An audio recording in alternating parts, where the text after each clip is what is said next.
Hello and welcome back to Supposedly Fun. My name is Greg and I am here today to do a Friday Reads video where I wrap up the week in reading and talk about any exciting book-related things that have happened in the week, or just, things that have happened that don't have to be book-related, but, it helps. This has been a good reading week for me. If you follow along, I've not had a couple of good reading weeks, or that's terrible grammar.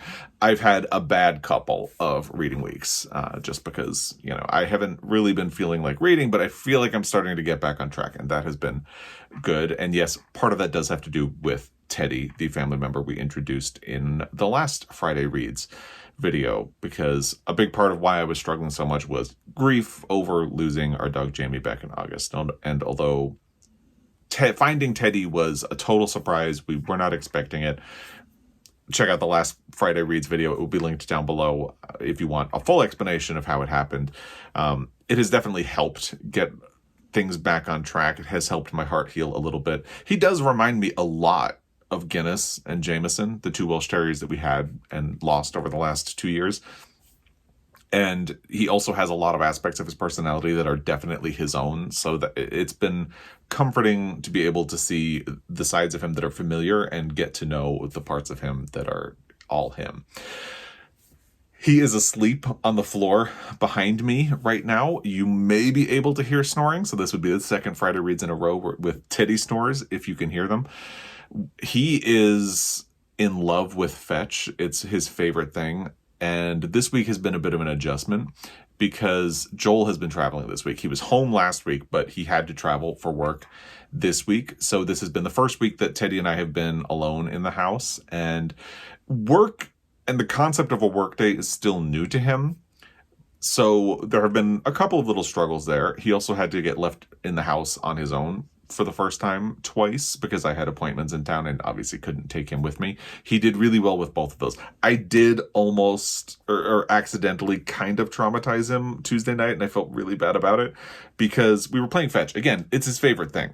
We'll get to the Friday Reads in a moment, but and some bookish things before we get into the Friday Reads. But so fetch is his favorite thing. So Tuesday night we were playing fetch, and I was worried he was going to get bored because Guinness also had a really high energy level, was very playful, but he would get bored doing the same thing over and over again. So I was worried about that. So I thought, well, why don't I pull out some of my old tricks that worked for Guinness?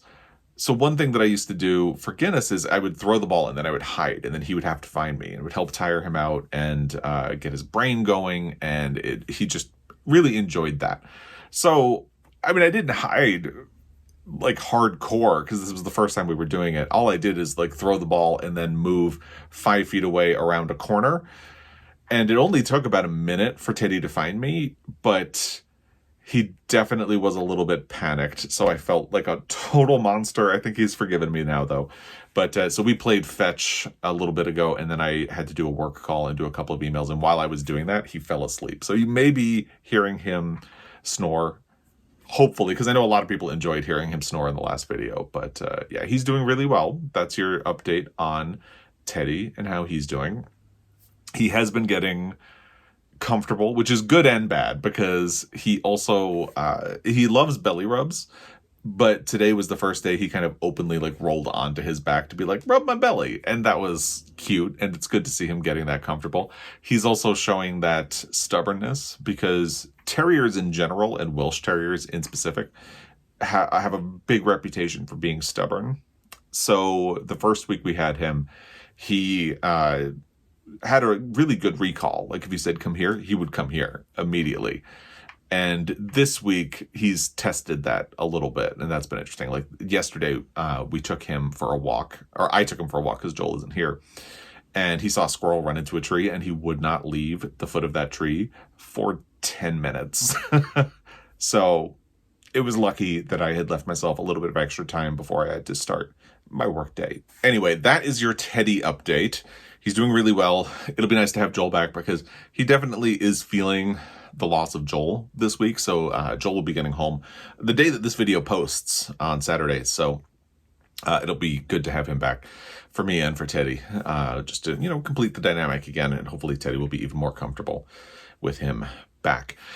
Just a couple of things before we get into the Friday Reads portion, because again, I finished 2 books, and this is huge for me, and I'm a good way into another book. But before we get into that, I want to mention the Kirkus Prize for 2023 was announced, or the prizes were announced, because there are more than one category. And the winner for fiction was The Heaven and Earth Grocery Store by James McBride. This is actually a book that I was going to listen to on audio, because I have access to the audio, right before we lost Jamie in August. And obviously I sort of went into a tailspin after that, and my reading really suffered. Now that I'm working my way back up, I do want to get to this and The Vaster Wilds by Lauren Groff. Those were books that I sort of had on deck. I don't know that they'll be my next books, but I really want to. But so this won the Kirkus Prize for 2023. And I have enjoyed following Kirkus. I find their reviews to be pretty reliable. So the fact that this is a starred review and that it won the Kirkus Prize says a lot to me. And I know a lot of other people have enjoyed this book. I've really liked James McBride's writing. I am a huge fan of The Good Lord Bird, which is faced out on my shelf right there. I was a little bit less of a fan of Deacon King Kong, but I am very much looking forward to reading The Heaven and Earth Grocery Store. I think this is definitely a contender for the Pulitzer, because James McBride is someone who has been putting in a lot of solid work. Deacon King Kong is actually the book that I predicted to win the Pulitzer the year in which it was published, and I don't remember what year that was, so I can't say what beat it, but obviously it didn't end up winning.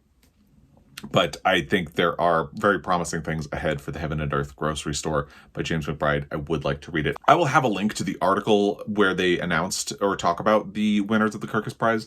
And in that, they cite The Heaven and Earth Grocery Store as a boisterous hymn to community, mercy, and karmic justice, set in a Black and Jewish neighborhood called Chicken Hill in Pottstown, Pennsylvania in the 1930s. They also awarded a prize to Hector Tobar in the nonfiction category for Our Migrant Souls, a meditation on race and the meanings and myths of Latino. America Redux, Visual Stories from Our Dynamic History, was awarded the Young Readers Literature Prize. Again, just check out the article down below. I don't want to spend a whole lot of time on this, but I wanted to shout that out because it's a book that I know a lot of people have read recently and have commented on my channel, and it is something that I would definitely like to read. So that's that. And then before we get into the Friday Reads, I also want to give a shout out to a book I've already read, but which published this week, which is Roman Stories by Jhumpa Lahiri. I had pre-ordered a copy at Montana Book Company, and here it is. It arrived a day or two after the publication date, because I don't actually live in Helena, so they had to mail it to me the day it was released. But I'm so happy to have a copy of this book. And one reason I wanted to bring this up is because I had an e-galley of this on NetGalley. So I read this early. So most people had not read this at the time I talked about it in a Friday Reads video. So now that it has been released, I just want to put it out there. If you are reading this, or if you have finished this, let me know what you thought of it, because I really liked it, and I hope that a lot of other people do. I'm also a huge fan of the cover design. These trees are all over Western Italy and the region that Joel and I went to. Did you know that Joel and I went to Italy last year? Especially in Rome, and they are absolutely beautiful. They are called umbrella pines, stone pines, and they're just absolutely beautiful, and this is a fun view of them. So if you have read this or are reading this, let me know what you thought of it. I'm still kind of hoping to catch up to Interpreter of Maladies. I've read it before. I loved it. I was thinking that I wanted to reread it for my Pulitzer Prize project to be timed with the release of this. Obviously, that didn't happen. My reading has sort of been in a tailspin, but it's starting to come out. So Interpreter of Maladies is still in the mix for something that I will read next. So there is that as well. And the only other thing before we get into the Friday Reads portion of this video is that the National Book Award announced a new host for their ceremony, which is coming up in November, specifically on November 15th. So if you remember from my finalists reaction video, which will be linked down below, they had announced Drew Barrymore as the host of the National Book Award ceremony, and then they parted ways with her when she announced that her TV show was going to be coming back despite the writer's strike continuing to go on. And she ended up in a lot of hot water for that. And the National Book Awards supported the writer's strike, so they thought it was best to, rescind her invitation to the ceremony. And it was a whole thing. And a lot of people have been sort of speculating about what they would do for the ceremony, and they announced that LeVar Burton will be hosting the ceremony. And in a weird way, this doesn't feel surprising to me. He was the official host of Banned Books Week. He is obviously someone who is very connected with literature. If anyone out there grew up with Reading Rainbow, I technically did. However, I refused to watch Reading Rainbow after an episode that they did about a sort of horror book scared me as a kid. So I technically grew up in the era of Reading Rainbow, but I didn't actually watch it because an episode scared me, which is perfectly me as a child, I guess. But anyway, so he will be hosting the ceremony, which again is on November 15th, and that's exciting. So again, and the Justin Torres book that is a finalist was just released this week as well. So if you need more information about the finalists, a lot of people are more excited about the National Book Award this year than they have in previous years, at least on my videos. So that has been good to see as well. And I'm happy to help ramp up the excitement because I think it's a very interesting book prize. So yeah. The video with my finalist reaction will be down below if you would like to check that out. Let's move into the actual Friday Reads portion of the video. Again, I finished 2 books this week. The first book that I finished was something that I had listened to on audio, but I had also pre-ordered a copy from Montana Book Company. It is In the Form of a Question, The Joys and Rewards of a Curious Life by Amy Schneider. If you are unfamiliar with Amy Schneider, she is a transgender woman who went on an incredible run on Jeopardy. She has won the second most amount of games. Ken Jennings has the record still, and it will be pretty impossible to beat. But Amy made a lot of good progress to get there. She also won the Tournament of Champions, and a lot of people, myself and Joel included, were really rooting for her during her run, and we're just huge fans. So this is a memoir, obviously, by Amy Schneider about her life. And I pre-ordered a copy. We also pre-ordered a copy as a gift for my mother-in-law, who is also a huge Jeopardy fanatic. Like, do not text her when Jeopardy is on. She will get annoyed if she notices that you texted during Jeopardy. So it felt like a natural gift for her, and we were really curious. We wanted to support Amy, so we pre-ordered the book, even though it turned out we had access to the audio when the book itself was released. Amy Schneider does read the audio and does a really good job reading the audio, which, it would be funny if someone didn't do a good job reading their own memoir, but I imagine I would be incredibly nervous in that situation, so I can see how it would happen. But Amy does a great job reading it. I will say, I thought the book was only okay. It feels a little bit like, well, I was offered a book deal, and this is a great opportunity to make a lot of money, and I think it would help people to get my story out, so I'm going to do it. It feels a little unstructured, which is weird because it does have a structure, but basically, each chapter is a question. For instance, the first chapter is, how did you get so smart? And then the chapter answers the question. And then the next chapter is another question. Actually, if I just look at the table of contents, that would probably be easier. So the next one is, when did you know you were trans? What's your name? What teachers made a difference for you? And obviously, what's your name is a fraught subject for a transgender person because it involves a dead name is what a lot of trans people call it, but a name that you no longer use. And Amy does acknowledge her dead name in the book because it's already out there and a lot of people have already kind of found it online. So she does address that, but also it's a really interesting conversation because part of Amy understanding her identity as a trans person was trying to find a name because for a long time she couldn't find one that spoke to her or that felt right, and eventually Amy is the answer. And the chapter talks about her journey toward understanding herself and finding a name, and that part is very interesting. There are a lot of other chapters about Amy's experience with, say, drugs and psychedelic drugs and interest in tarot and things like that I'm not particularly interested in. And that did always keep the book at a sort of arm's length for me. But I did find it interesting. I'm glad I read it, and I'm glad we purchased this copy to support Amy. So here it is, and I'm glad I read it.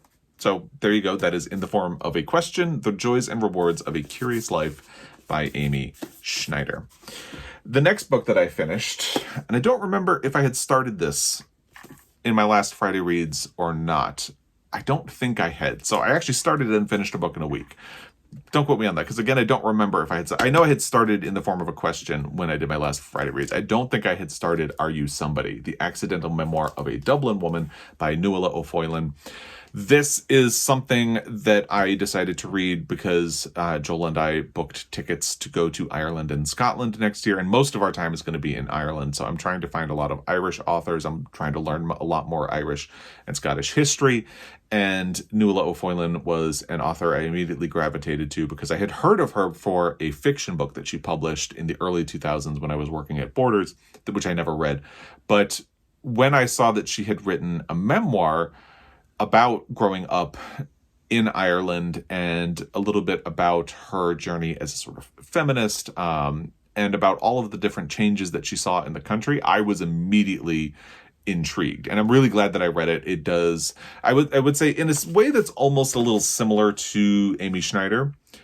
There's a lack of focus in some parts. Like the story kind of meanders around. Like even at least Amy has the structure of a question that is the guiding principle for a chapter. However, again, it just kind of feels like, well, I was offered a book deal, so I wrote a book.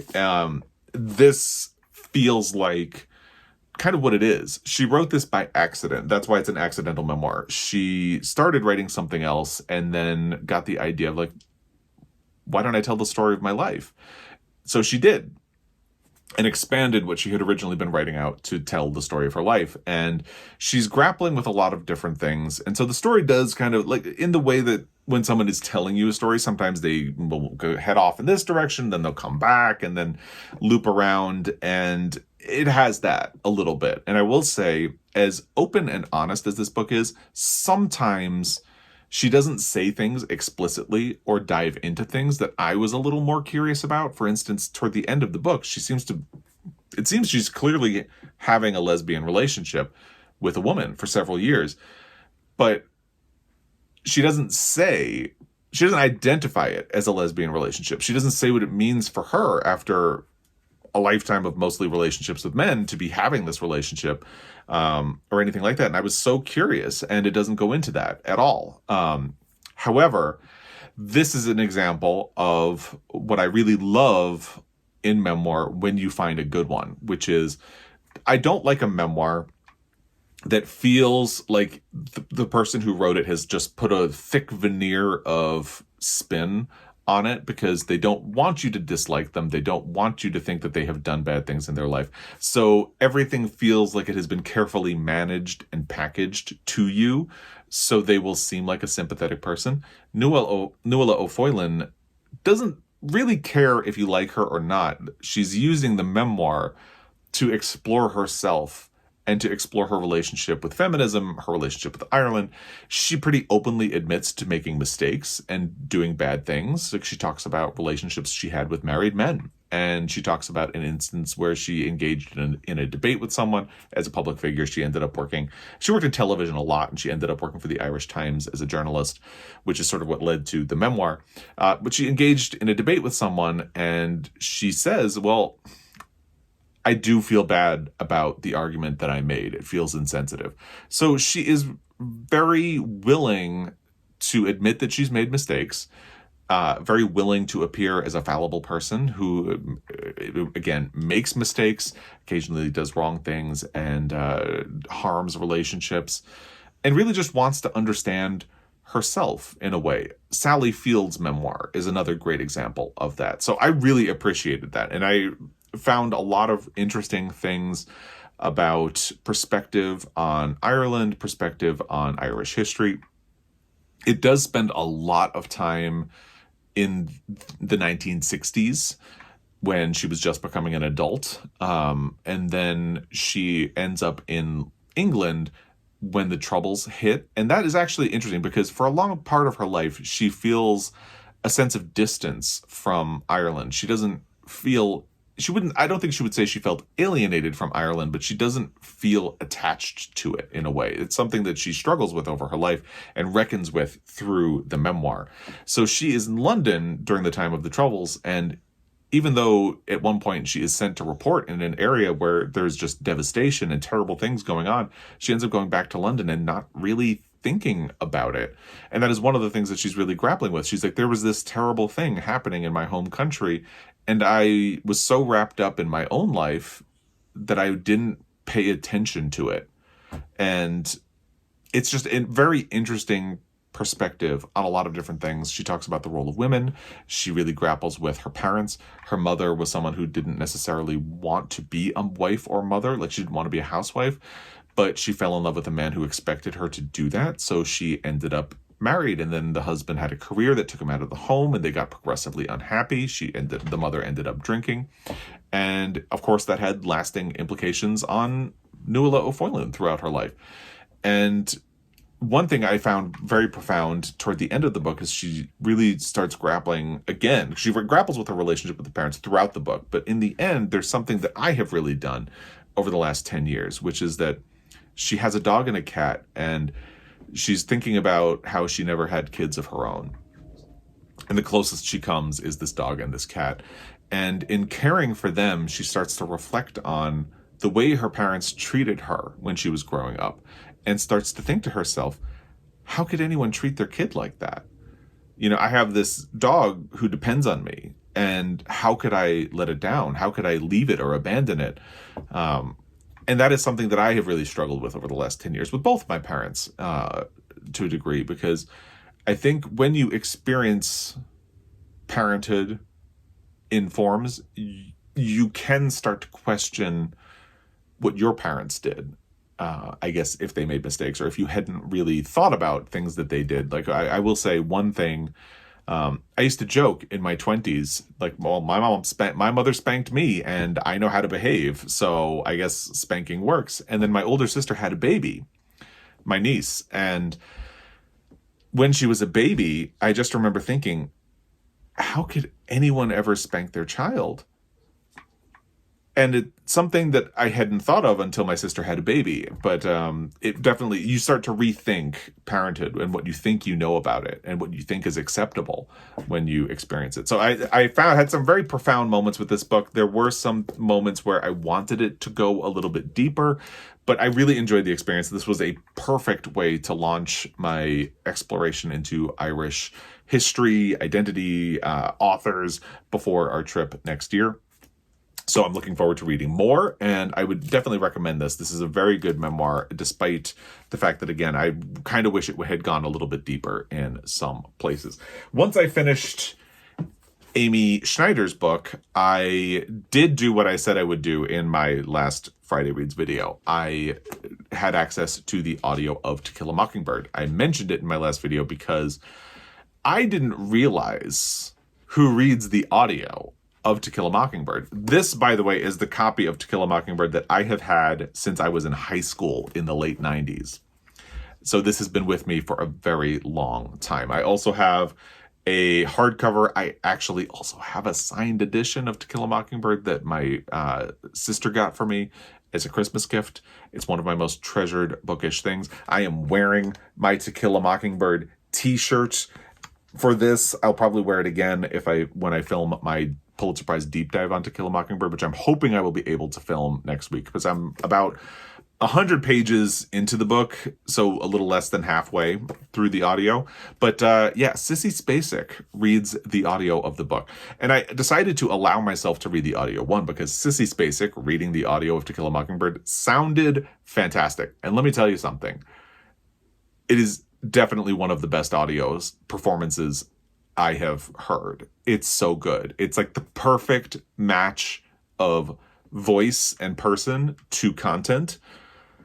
It's so good. It's so good. And I allowed myself to do this on audio because I've read To Kill a Mockingbird many times. I've read it at least 5 times before. So I'm very familiar with the book itself.